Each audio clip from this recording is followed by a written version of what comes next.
This is A Strategist, episode 1884. My name is Zane Velger. With me, as always, Shannon Phillips, Stephen Carter. We are back. Stephen Carter. I feel like I never left. Well, I'm in the same room I've always been in, doing the same thing I've always done. Shannon may have felt like there was a break, but not me. I feel like it's just continued all the way through. Stephen records every night. The Diary of Stephen Carter. The Diary of Stephen Carter. It actually explains the emotions, not the progress, the emotions he's feeling over 28 campaigns, Carter. And I've heard you've broken your back now. Yeah, I hurt 28 myself. campaigns. I hurt myself. I was lifting too much stuff, pounding too many posts. It was a lot of work. Have you structured this thing correctly? If you are pounding posts, no, but you got to lead.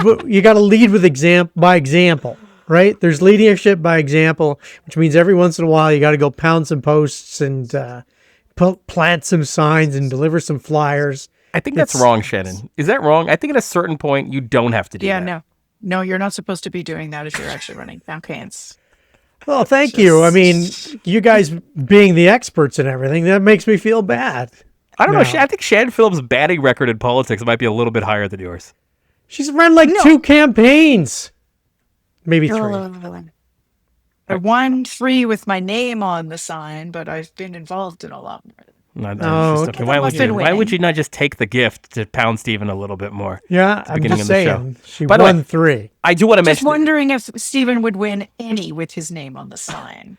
My name recognition's a staggering number. It's a little too high. I would argue. Yeah, that's the problem. It's a bit too high in this election. There'd be some negative partisanship that would rear up if Carter's name was on the sign. Can you imagine? What's this I hear that we're doing 2 episodes today, Velger? Well, we're not doing 2 episodes. In fact, you guys have set me up perfectly. I do want to do a couple of segments that will only be for our friends who subscribe to the Patreon at strategistpatreon.com. That's the thing that we are doing now to, keep the money that people give us. Carter, it seems like people shame people. That's true. I think we're doing it to shame the shiftless losers who are not subscribers on Patreon. Oh my gosh, she gets it so much better than Corey did. What are some of the shiftless losers that are our patrons? What do we do with them? No, we give them what I'm going to call B- level content. Okay, there we go. But we have shit to talk about in the Patreon segment. I will say, not much planning goes in the show, but we have done a bit of planning, which is I'm going to get Shannon's take on the NDP leadership, federal NDP leadership. Ooh. She's got shit to share, and Carter is going to explain to me the theory of the race for 28 races municipally in Calgary and Edmonton. How he thinks this thing is going to go. How he thinks he has a chance to win. Let's say more than half of them. I'm going to start working on my Edmonton ward name pronunciations then, because for sure. 28 ward names, I can't pronounce 12 of them. You know? I think you're in trouble for more than that reason. Carter, thank you. We'll get to the theory of the race municipally. We'll get to Shannon and her thoughts on the federal NDP leadership race now that we officially have 2 candidates in Avi Lewis and Heather McPherson. But before we get into all of that, let's move it on to our first segment.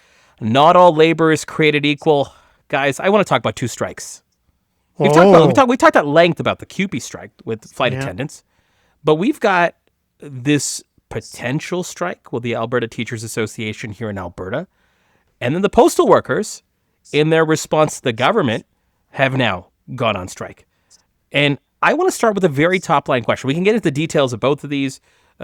For example, as we record today on Monday, teachers are voting right now. Shannon, correct me if I'm wrong. Carter, correct me if I'm wrong. I believe we should have a sense of that by today, tomorrow, in terms of what the results of the teachers' vote on their potential strike looks like, which is scheduled for later on, first week of October, i.e. next week. And we can talk about the details of the government and their plans on the CUPW strike that is now active with postal workers. However, I want to start with a very top-line question. And let me start with you, Shannon. And it's more of an observation than a question that I get you to respond on. For neither of these groups, the teachers in Alberta or the postal workers federally, this doesn't feel like the same level of sympathy and energy that flight attendants had. Am I wrong? No, you're not. It isn't. Flight attendants hit just a moment in time and a certain issue set that allowed them tremendous public sympathy, and that everybody understands the concept of sitting on the tarmac, twiddling your thumbs, and the idea that the people sitting in the aircraft with you aren't being paid for that time struck people, I think, as being a little off. And I think also people learning how little flight attendants actually make, where they were like, "What?" Because back in the day, it used to be a fancy job, and I think people were shocked to learn, like they have learned with pilots as well, that it's not that fancy anymore, and the wages are not that great. Um, I think with teachers, you're going to see it start with about, it'll fall on partisan lines, let's say 50-50, with public sympathy, and it'll go down over time because that's just what it is, right? I mean, the government will take a hit too, for sure. But because employers always take a hit in terms of like brand reputation and all of that. But it will essentially probably bounce out on the lines of partisanship here in Alberta. Carter, this doesn't feel like the same. Is my premise correct? Shannon seems to agree with it. She's given me some reasons why. I'm curious if you agree, and give me some reasons in terms of why if you do. I'm not sure I agree yet. I think I agree on Cup W. I don't think that there's public sentiment in favor of the postal union. But I think that the Teachers Association will do better once they actually reach the strike function. They have an awful lot of messaging to do between now and then. Taking a deal and turning it down. It's going to require some actual messaging, and I'm not sure the ATA has nailed their messaging to this point. But as they move through the first week or so of this imagined strike, because that's all it is at this particular moment, is an imagined strike. That's why I take a little bit of difference.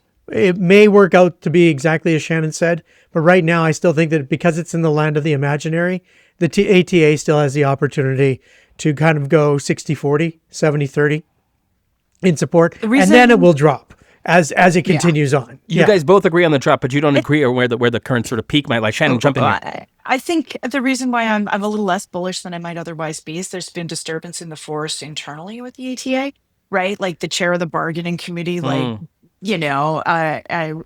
quit in a fit of pique on Facebook. Like things are not well in that particular universe, and it always gets dicey when you're putting an agreement before the membership, but you're not recommending that agreement. Like there's all this sort of storm und drang within the Teachers Association that is going to undermine their ability to push that message that Carter is talking about. And he's right. I'm not sure if they've quite landed it yet with the coherence that it needs to be. But also like stay on it and not allow those spots where the government can like come in, drive wedges between, union and membership, all of these things that are just tried and true tactics of strike time. I want to break down both of these, and let's start with the provincial one because we haven't spent a lot of time on this pod recently talking about the province. So let's dig it deeper into the teachers and their conditions, because both of you have mentioned this, which is the concept of bringing an agreement to membership and not recommending it and having them turn that down. What is the public opinion sort of war there? But before we get there, let me just kind of lay out some of the facts, right? So teachers voted across the weekend. They're voting as we speak right now. By the time we record, I don't know when results will come out, but you should expect to hear them relatively soon. So they're voting right now. This is a vote on a 12% pay rise over 4 years, 3,000 additional teachers, and coverage for the COVID-19 vaccine. Those three things seem to be the headline, which we can get into the whole vax stuff in a moment in a different segment. If they turn this deal down, Carter, their strike begins on the 6th. This affects 50,000 plus teachers, 51,000 oddly, nearly 750,000 students. And there is no, materially, I think this is important, they do not receive strike pay, and time spent during the strike would affect pensionable income as well, which I think is just worthy of mentioning as factors. But I want to get to the core of this, which is as strategists, as folks who kind of run and understand the political situation. Stephen, let me start with you. Actually having an agreement that you turn down, does that change the PR game? Does that change the public opinion game versus trying to reach a deal and having a participant in government not budging at all? In this case, you could argue government has budged, even though this deal is virtually identical to what was initially offered that they've turned down before. But the government's playing ball, which is slightly different than, at least from a public opinion perspective, in my mind. Am I right? Yeah, I think this is mostly an internal exercise, right? Before you go on strike, go back to your membership and just say, "Hey, I just wanted to clarify, this is what we're being offered, and we're all against this," right? So when they get what one would expect would be a fairly significant rejection, then they get to walk back into the negotiating room prior to the strike date and say, listen, our membership knows what's at stake here. It's this or strike. They've chosen strike, so you best get yourself ready for it. That to me strengthens the bargaining position. I'm still, not a great big fan of recommending something of not recommending something to be signed, but I got it. I understand what's going on. So it's about pulling together everybody and making sure that everybody's on the same team. And I suspect 80+% will be on the same team. What do you think, Shannon? Is this different, or is this just a step in the process and the public doesn't necessarily take this into account in either positive or negative light? Really the argument on the part of the government at the end of the day will be the same, which is we offered you 12% and you're not taking it because you're a bunch of greedy teachers, right? That is going to be the government argument regardless. It doesn't matter how many steps they take to get there or what kind of circuitous route they get to that. Yep. That is where they will end up. Greedy teachers who have a nice pension that you don't have, and they're lazy public sector workers that are asking for something that you don't have, Joe Public. And in the meantime, there's no place for your kids to go during the day. That's what they're going to do. They'll put millions of dollars behind it. This government that's shown no compassion. They've already started with an ad campaign. Yep. And so, they're just going to push those messages. And that's where the ATA needs, and I've said this before, some of their messages in the past have been pretty milquetoast, right? About send a message on classroom conditions. And it's a little bit soft. And so they need to toughen up. And, as I've said before, somebody in this country needs to get their elbows up. So maybe it can be their turn now. Just for those listening and wondering, Shannon is available for voiceover work. And she does do that voice on demand for any labor union seeking to use it. The whimsical, ineffective voice, as she calls it. Carter, here's the thing. The government, Shannon's brought this up, the government is pushing their side of the story actively. They've got an ad campaign right now. I've seen it, I believe, on television, a 30-second spot that they're running. Horner's mentioned that they're putting money behind it. Their campaign focuses on classroom investment, teacher pay raise, and the commitment to labor stability. They haven't gone down there's obviously a subtext to what Shannon is saying around lazy teachers, public sector workers. They haven't explicitly gone there, but they're starting to shape public opinion. What is the scope of the challenge for the ATA here, and how would you kind of anticipate the government's next move as a strategist, and what would you start thinking about in terms of message on your end? And Shannon, I'll come to you with that same question in a second. Well, I think that when you're dealing with the government, you do have to win the public relations war. It's not a private corporation that you can just keep your worker solidarity together and hope for the best. This is a PR war as much as it's anything else, and the ATA needs to come equipped, recognizing that most of the families that you are impacting are going to be pretty steamed. There are not many families that can accommodate a teacher strike with ease. Especially families of lesser means are really going to be struggling with this teacher strike, and there's going to be some bitterness towards teachers. So you must make sure that there is a very solid communication strategy, and I'm waiting to see it from the ATA. I haven't yet seen the ATA's communications work. Before I get to you, Shannon, when does it need to go out, Carter? The government's out there. The vote is concluding today. Does this 5 p.m. today, tomorrow's a major ad campaign? I know we don't work in that sort of very binary world, but for lack of a better term, do you turn the switch on tomorrow aggressively, or is this how do you kind of get into the game here? I think timing is just as important as message, which is why I ask. I'd have done it 2 weeks ago, but it's time to go. So tomorrow, once you get do your major news hits and then start putting out your primary messaging. I would imagine that teachers protecting children has always been a big part of it. There's lots of different ways that the Alberta government is not protecting children. Teachers there's lots of hay to be made with the reason we're standing up is for you and your family. Shannon, how do you combat what you've put on the table? Lazy public sector workers, 12% raise is double digits. How do you combat some of that if you're the ATA and if you're teachers in this moment? Vertical video TikTok of teachers straight to camera and parents straight to camera, actually telling the story of what teachers are working with, but doing it in a way that is, looks organic but isn't, is pushed out much more thoughtfully than that. Plus, a big ad buy in all the traditional places and spaces where the government buys, in the display ads and banners when you're trying to read a Calgary Herald or Globe and Mail story, in the YouTube ads, the whole gamut, right? It needs to be absolutely everywhere. Of course, the ATA can't start advertising like the government has until they have the results of the vote, right? They're hamstrung in that way. But I sure as shit hope that they have got their materials ready to go, because they have so many different channels and different types of excellent communicators that the government doesn't have, because the government just has, people like Nate Dorner or Danielle Smith, who are at best 50-50 people to carry the message. Teachers have teachers and parents and validators and stories. They've got enthusiasm and real life on their side. So I sure hope they're using it. This goes back. I want to jump in on this. This goes back to some of the research that we've done on voice. What the more effective voices are. And Shannon's completely right. The peer-to-peer voices are way more efficient and effective than any government voice or corporation voice. Even formalized voices like teachers don't perform as well as parents do. So if the ATA is able to put together some super strong communications featuring parents, I think that they'll be in a really strong position, more like my 70-30 than Shannon's 50-50. Dive in a bit deeper with me on here. Kids, students, do you use elementary students? You can't use elementary. Okay, but I mean, there's no reason why you couldn't child actor have some that are 17, 18, or I've just graduated and in June, and here's what my grade 12s looked like.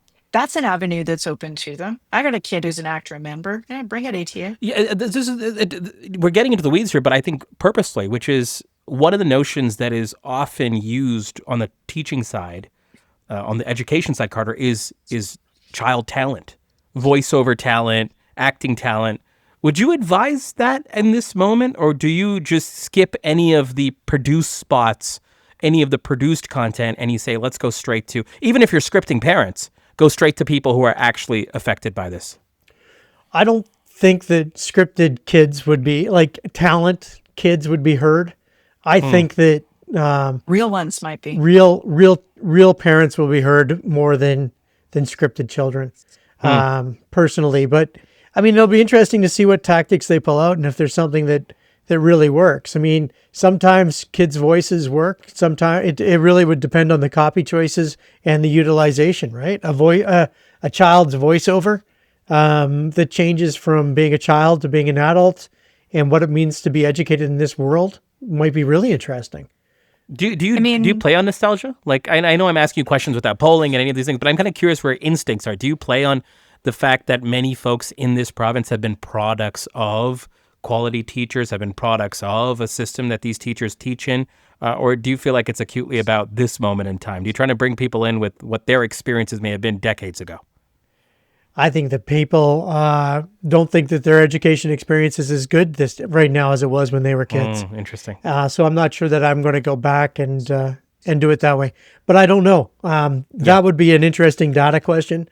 One that I'd really be careful. I'd be careful with the results too, right? Like we misremember our childhood substantially. I think that's one of the reasons nostalgia is so popular, though, is because we misremember so much, we gloss over and we sand over so much that it provides an opportunity. Shannon, over to you. Sorry. I don't know. I think you're kind of like, I think we're maybe thinking about this too much in the television ad world and less in how people are consuming things now, which is that, straight to camera kind of stuff. And when you see successful communications campaigns as they try literally everything. They throw everything at the wall and then, something sticks, right? So that is the new communications normal. It's not one message and it's not one platform and it's not one messenger. It's a whole bunch of different kinds. And I hope that that's what we see from the ATA, because the government has probably got, 5 million to throw at this. If you Endless look at, amounts, technically, whatever yeah, they really sure, want. but like comparatively, on what they've spent on other campaigns, which is in the 8-9. I mean, there's absolutely no break on. Nobody cares anymore what governments spend on advertising. So that is a really big challenge and one that I hope the ATA takes seriously. Yeah, Carter, Shannon makes a good point, right? Like, we may have been framing this as a TV ad, but the spend will go everywhere. It'll go on social, it'll go on radio, it'll go on out of home. It Yeah. may even go on, I was going to say postcards, probably won't, because we'll talk about that in a moment here. Maybe we can talk about your struggles with postcards and literature. But the government will use every paid media resource possible. They've got literally a division that does this sort of work on behalf of the government, right? Communications division that was once led by a good friend of the podcast, Corey Hogan. Yep. So the government's got this resource available.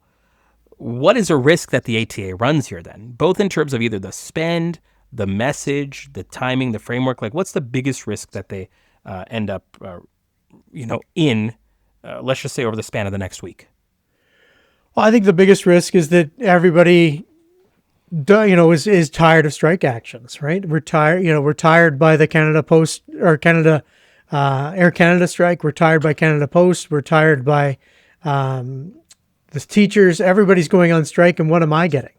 Nothing, right? Everybody wants more, but I'm not getting anything. So I think that there's always a risk that when there's significant labor movements that move together, not necessarily together in coordination, but together just in time, that there can be some pushback. And I think that the Alberta is not noted for its support of organized labor. I would argue erroneously, but nonetheless, it still could backfire very carefully. Like, people could be very angry with the ATA, and that anger could manifest itself in some different ways, in a way that I don't think that they're going to be angry with Cup W, right? Which is interesting, because I think that it has more to do with how much are you fucking my life over? And there's going to be, 50% of the population whose life is going to be impacted directly by this. It's going to be a significant challenge for you, Zane, just for you. Not just for the rest of us. Just for me, the voter. Yeah. That needs important municipal election Yeah. information. Yes, that's right, Carter. Let's talk about the Cup W in a second. But Carter brings up an interesting point, Shannon, that I'd like you to opine on first, which is labor solidarity here. I think will be really interesting to watch, at least for me, which is, do you suspect that on the teachers' front, we will see broader solidarity amongst other public sector unions? And what could that and should that look like? Because there is a timing thing here, which is like, if you go at it, even though we're different unions, if you go at it like this will affect us, like, this push, we want to help you be successful so that eventually when we come to the strike, position that we could be successful. How do you kind of see labor solidarity playing out here in the province with the teachers and all of our conversation today is presuming that by 5 o'clock today, this teachers vote to go on strike, right? But like, how do you think labor solidarity plays out?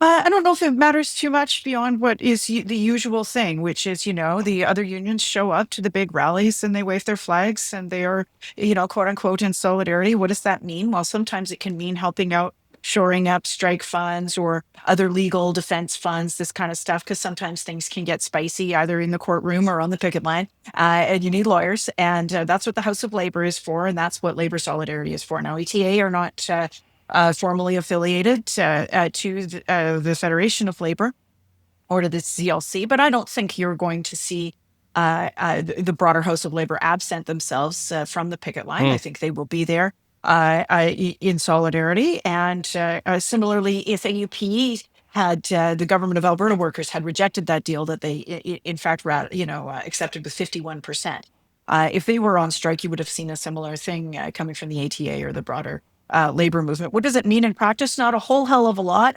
unless things get really bad.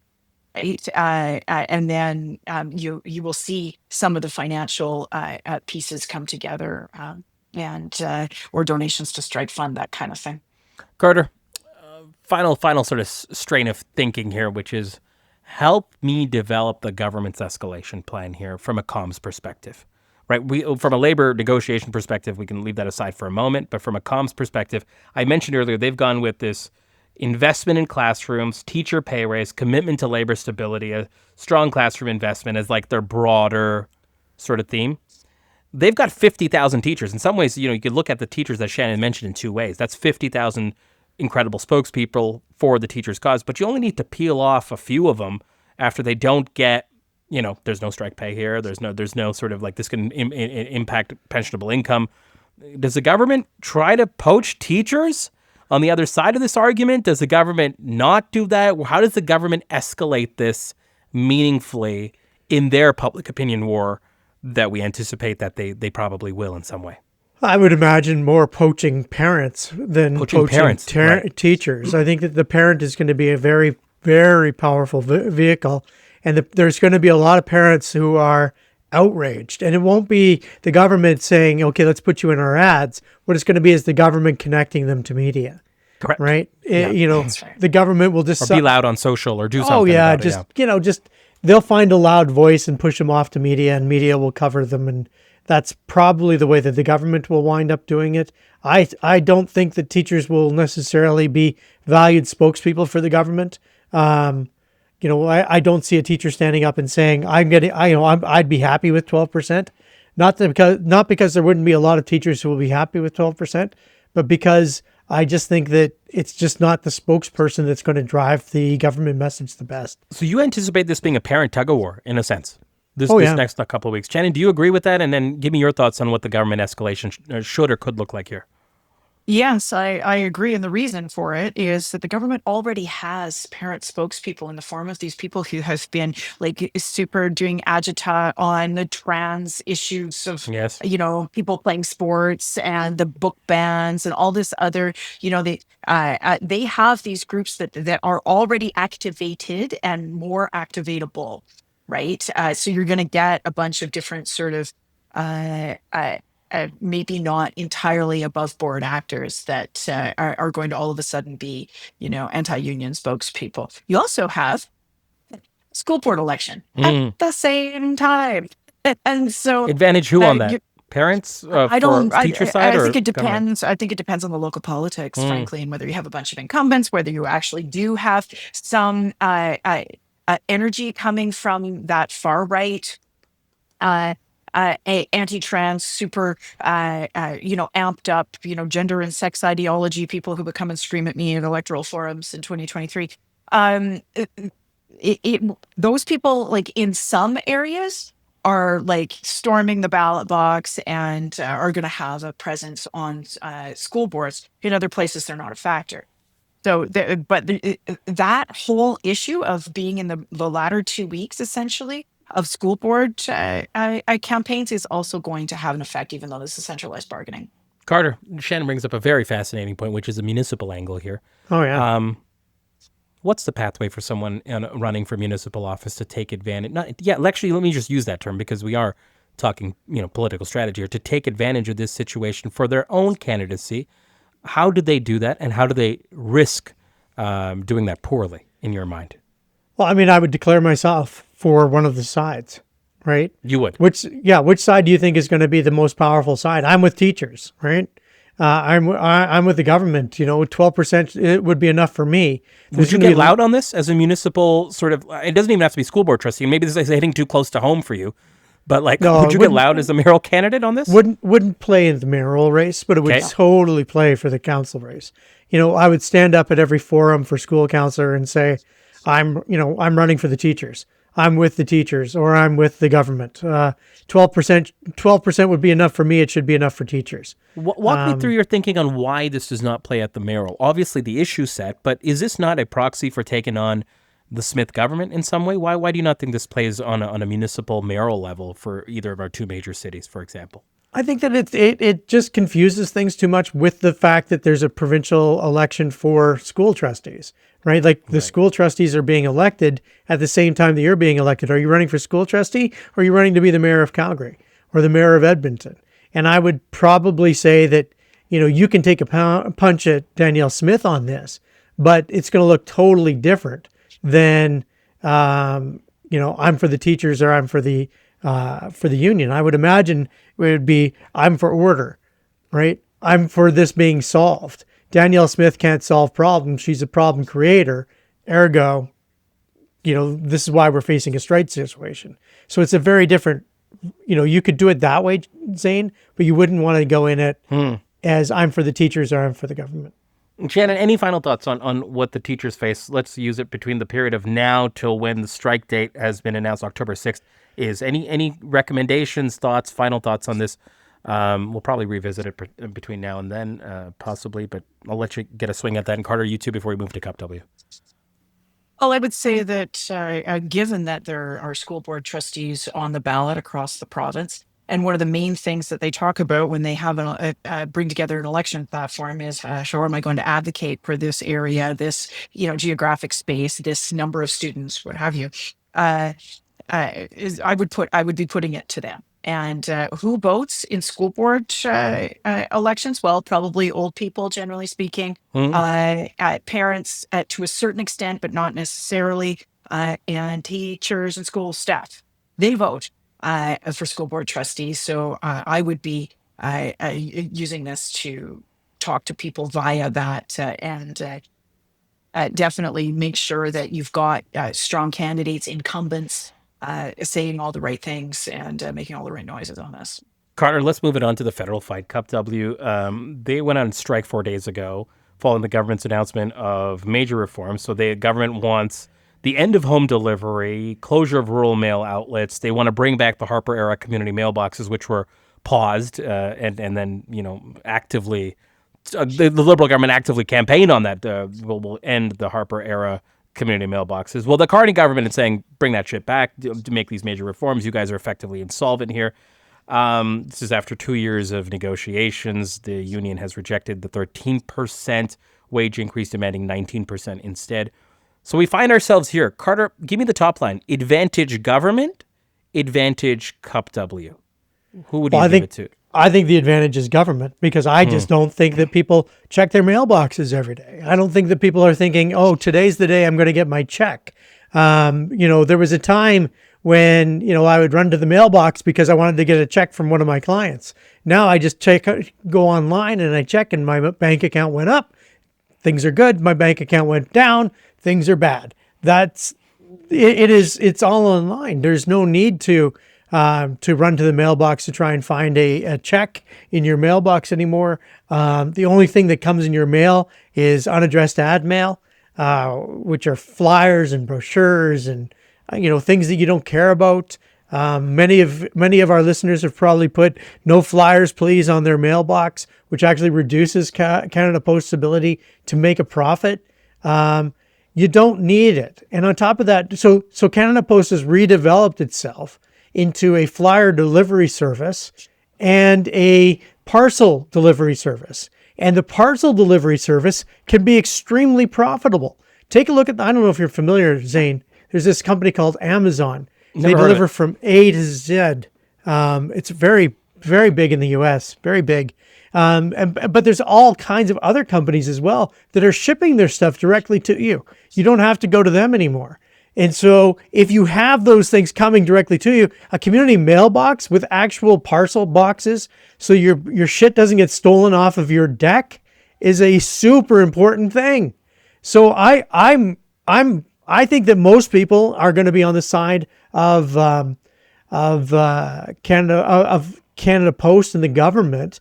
And I think that the fact that the government stepped in at this moment, knowing it was going to cause a strike, like there was no way on God's, yes. They triggered it, and they triggered it now instead of triggering it at Christmas. I think this is one of Carney's best plays. And I think it was do it now. We'll wear down the union and they'll be back delivering mail by, let's say, the beginning of November. Shannon, I'll let you react and then obviously offer your own, but let me summarize Carter's take here, and Carter, tell me if I'm wrong. Advantage government, brilliant move Carney, and Carter lays out the strategy of why this is a winning move for them in the sense of timing as well. Shannon, any disagreement with what Carter's put on the table, and kind of who do you give the advantage to here? I think it's advantage government, so I'll agree with him there. I'll disagree on how he got there a little bit, or I'll just add some context here in terms of small business outside of major centers and what we actually use Canada Post for. So small businesses get really pissed off when Canada Post goes on strike because it is so much cheaper to send their Yes. shit than any of the other big Purelator, courier UPS, whatever. services, Yeah. UPS, DHL, what have you. Okay, so that's the first thing. Like, it is so much cheaper. I just had to send an envelope to Saskatchewan today. And I took it into UPS because it needs to go. And I don't know if like people are going to yell at me for crossing picket line. I don't fucking care. Anyway, $10, it cost me $15. $28 instead of $2 because it was an envelope. I have to send another one. I have to send my kid's firearms thing to New Brunswick. It's going to cost me another $30, and it's got to get there by mid-October. So I'm sending it. That is the difference, right? The delta is huge. So that's the first thing. When you have to send things, and a lot of small businesses do, and a lot of small businesses use Canada Post for their shipping because then they can order use free shipping. Otherwise, they don't, right? Because it's too expensive to send it with the private couriers.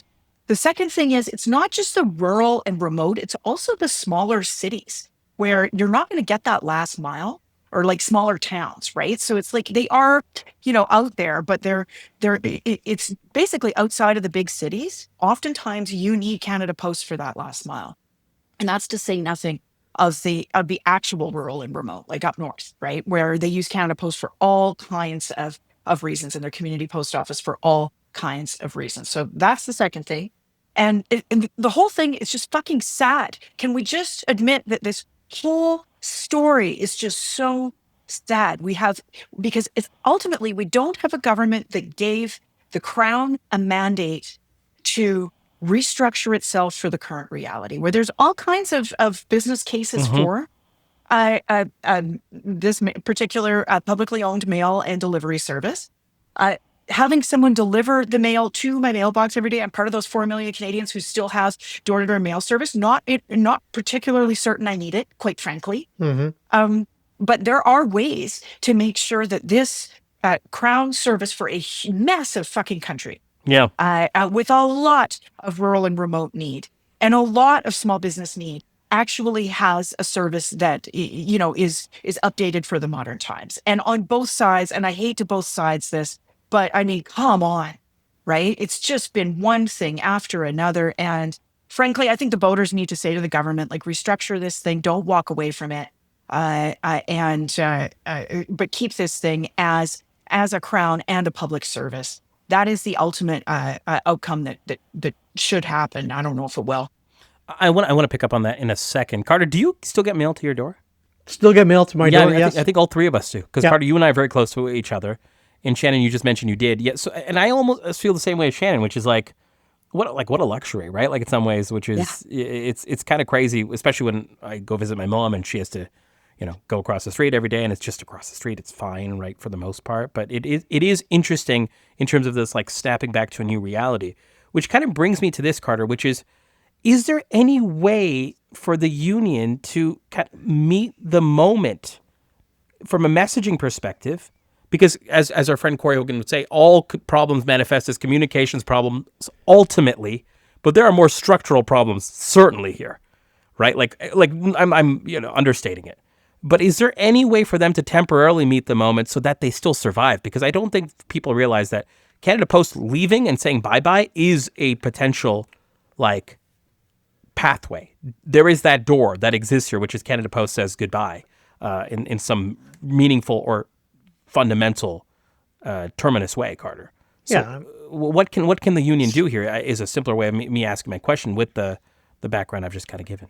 I mean, I think the way that the union can make things work is to focus on one thing that they're going to get. If it's going to be wages, then they should focus on wages and try and push their wages. If it's going to be job security, they should focus on job security. They're not going to get job security, wages, and the way things used to be.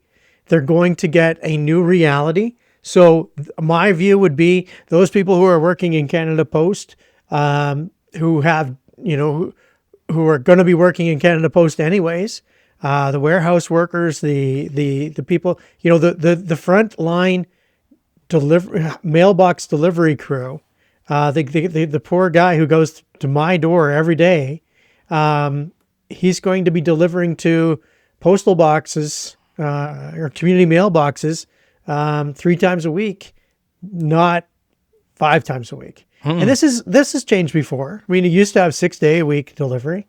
Now it's changed to, it's gone to 5. People survive. People will survive with 3 days a week. They'll survive, frankly, if it went to 1 day a week. What they won't survive without is parcel delivery. And if I was Canada Post and Cup W, I'd be working really hard to make sure that Canada Post doesn't become Purolator. Right? Or what is it, Purolator? Or what's the that's owned by Canada Post? It's Purolator. That's right. Yeah. So, that's where Canada Post could be in 2 years. Just Purolator. Just outside of the normal experience. Because, if you have to mail a letter, maybe you will spend $15 to do it. Right? If it has to be done, it has to be done. This subsidized $1 a letter thing isn't something that necessarily is going to be sustained. Shannon, is there a winning argument here for the union? Like, is there a winning argument beyond wages, I guess is what I'm trying to say. And Carter, I appreciate your response here, right? Like the focus on one thing. Yeah. I think that's smart. I think it's strategic. My mind maybe is too ambitious here and maybe it's too late, but I'm going to float this with both of you. But is there a pro-Canada argument here? Is there an anti-Amazon 100%. argument here? Is there any of the let's not Americanize, let's not privatize, let's the pride in this institution argument? I don't know how much juice is in that orange to squeeze, and if it's too late, but I'd like you to just think about that, Shannon, and just give me your sense on that and in terms of a strategic play here. I think it's a national security issue if you don't have an ability to, send things into the north in this country without using an American company to do it. I think Fair. it's an economic development issue if you can't run a business out of Iqaluit because you have no way to ship your stuff south or anywhere else. It would seem to me that there are plenty of arguments that the union could make. Essentially, what they should be doing is saying, look, the steps that the government is taking mean that you are going to lose X, Y, and Z. And usually that's going to be some combination of any service whatsoever on the regular in rural and remote. You are going to lose, affordable ways to send Christmas cards and those kinds of things. Because I tell you what, I'm not doing it if it costs $28 a pop. But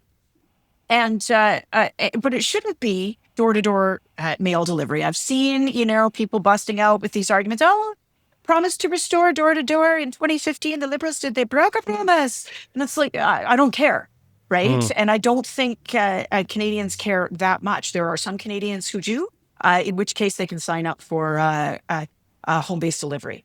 It would seem to me that your broader arguments are you actually going to put holding this country together in the hands of a bunch of American couriers? 2, are you going to charge me at 10 times what it costs right now with Canada Post? And 3, are you going to cut off economic development to vast swaths of this country? Carter, do you think the government's going to reject their very conservative approach here? I don't think. Whose very conservative approach?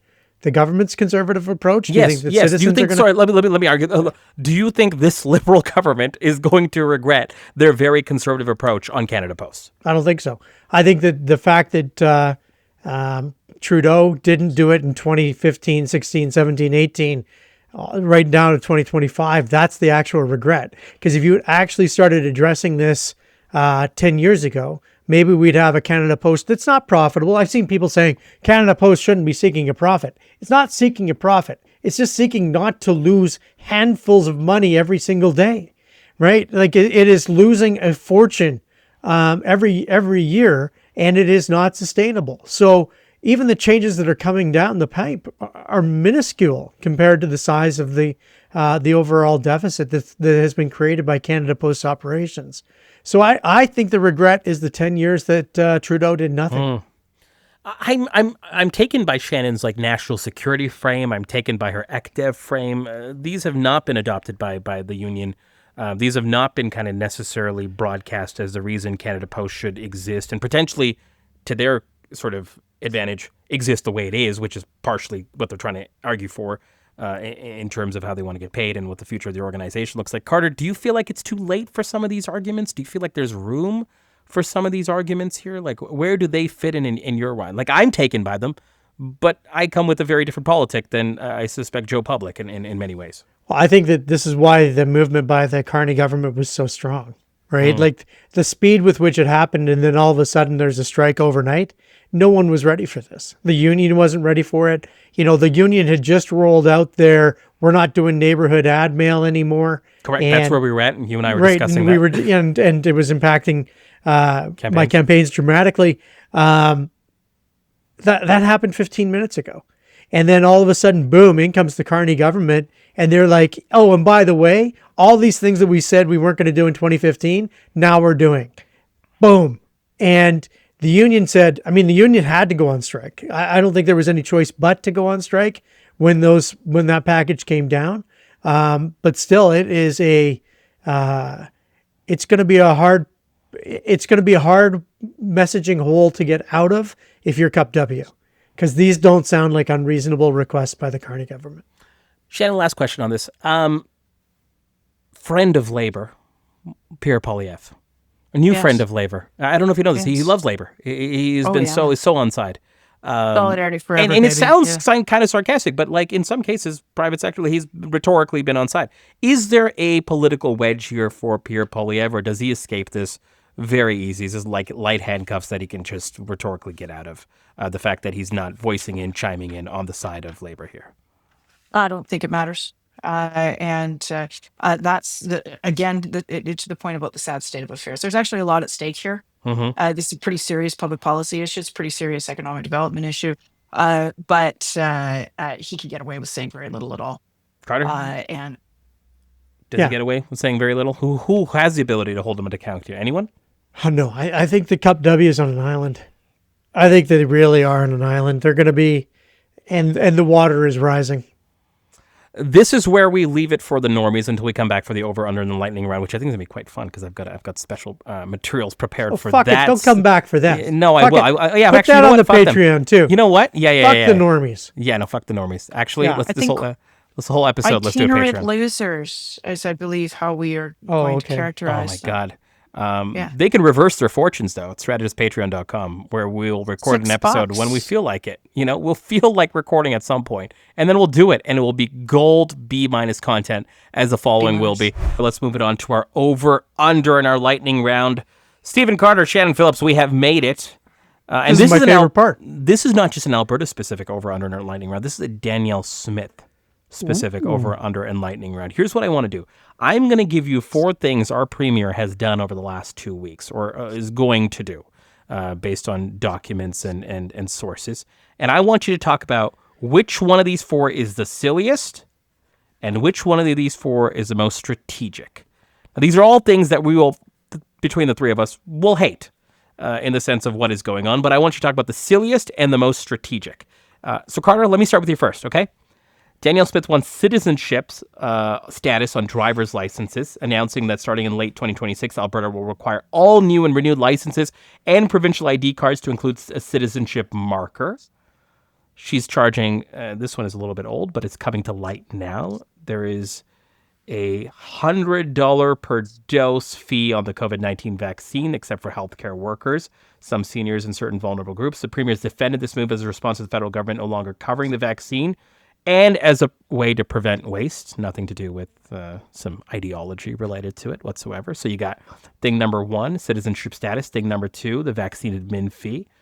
Thing number 3, leaked memo suggests she's going to use the preemptive use of the notwithstanding clause against the anti-trans legislation that she has, the basket of legislation that she has on the anti-trans piece coming up in the next session. And finally, leaked documents suggest Danielle Smith is preparing legislation that would allow Alberta to ignore or opt out of international agreements signed by Ottawa if they are deemed to intrude on provincial jurisdiction. Stephen Carter, do you have the 4 listed? I do have the 4 listed. Okay. Give me your silliest, and then give me your most strategic. The silliest. It's interesting because the 2 I'm going to put in the middle that we're not going to talk about are the notwithstanding clause for trans people, which I find abhorrent. But it's neither the most strategic nor is it the silliest. It is abhorrent.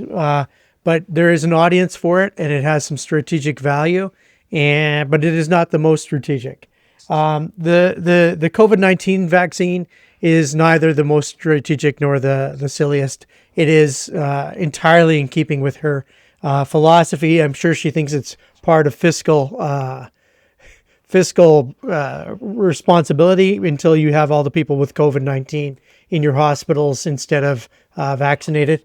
But Yes. the silliest is the citizenship requirement on our ID. What does that tell us?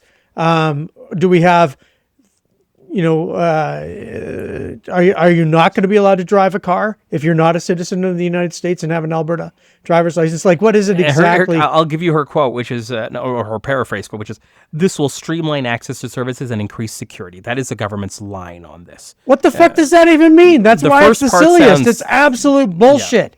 It's absolute bullshit, and it's silly. There is no audience for this. There is no strategic group that she goes to and says, "Oh, look what I'm doing, and this has got strategic value." There is nothing that makes this valuable for her.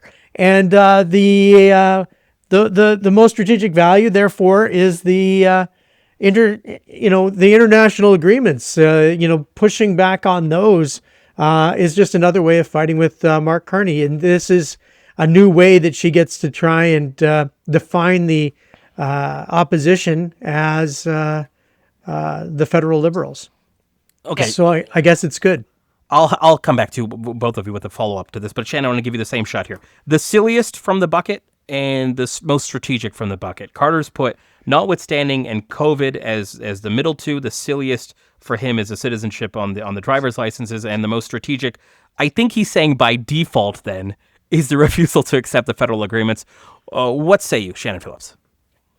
I think it's probably the most strategic because it has the least outcome. There's the least downside, the treaty thing. Klein tried to do this. I was just looking it up and I couldn't find how Klein dealt with this when the federal government went in to ratify the Kyoto Protocol back in the early 90s. But there was a Supreme Court decision, I think before we were a country, I think it was the UK, out of the UK Supreme Court back in the 20s, that essentially said, yes, Canada can ratify treaties. It was an International Labor Organization treaty that are in,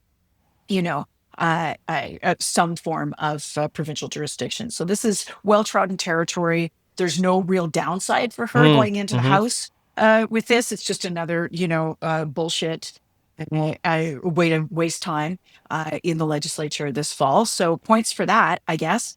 And she can get up and make a 45-minute speech about how she's, the queen of standing up to Ottawa, and we need somebody to do that. And those are good talking points for her. So great for her. I think in the same vein, though, I'd be strategically silly, as in strategically stupid, is the driver's license thing.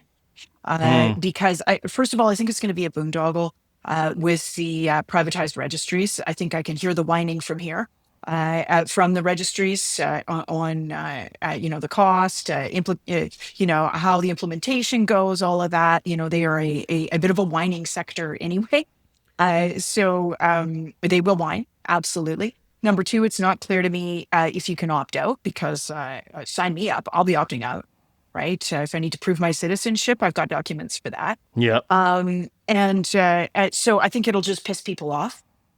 And it will be one of those things that could be used as a very good wedge by the opposition. And going into an area that's not strategically smart, it's not at all clear to me that, there's been some talk about how the consensus around immigration is unraveling. It's not at all clear to me that is in fact the case in public opinion. And in particular, if you press people, like you could say to people in any group, have there been too many temporary forward workers or too many international students, or even were our immigration levels too high for the last couple of years, and probably get at least a 50-50 head nod on that wherever in the country. Yes. It's not clear to me that then goes to, we should withhold services from certain kinds of people depending on how long they've lived here. Yes. I don't think the polling on that's probably very good. So that is dumb. I think the notwithstanding stuff on the trans issues, I mean, she's got a constituency for this. So as much as it pains me, because it's a horrible thing to have 14 different sets of human rights in this country, the fact is that she's got a constituency for this, and she has to keep them together through her own leadership exercise.